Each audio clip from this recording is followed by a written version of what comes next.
თბილისი მე-17 საერთაშორისო კინოფესტივალს უმასპინძლებს ფესტივალი 28 ნოემბერს საზეიმოდ კინოთეატრ ამირანში. გერმანელი რეჟისორის ფილმით როზა ლუქსემბურგი გაიხსნება. 3 დეკემბერს კი ირანელი რეჟისორის ფილმით დაიხურება დახურვის ცერემონიაზე.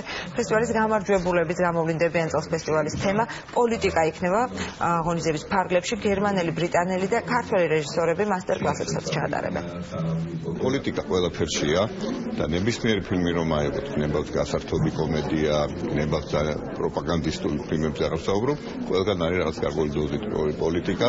პოლიტიკას ვერ აცდება რეჟისორი, რომელიც გარკვეული მსოფლმხედველობას გადმოცემს, ამუშავებს გარკვეულ თუნდაც პოლიტიკურ ან არაპოლიტიკურ თემას მხატვრულად, ასე რომ პოლიტიკა ყველაფერშია, ყველგან არის, მაგრამ ჩვენ მაინც ექსპლიციტურად გვინდოდა რომ ფილმები ყოფილიყო ისეთი შეჩერებად ექსპლიციტურად არის ნაჩვენები ან პოლიტიკოსი ცხოვრება ან თემა. ტრადიციულად კინოფესტივალი მაყურებელს თავაზობს ძალიან საინტერესო პროგრამას.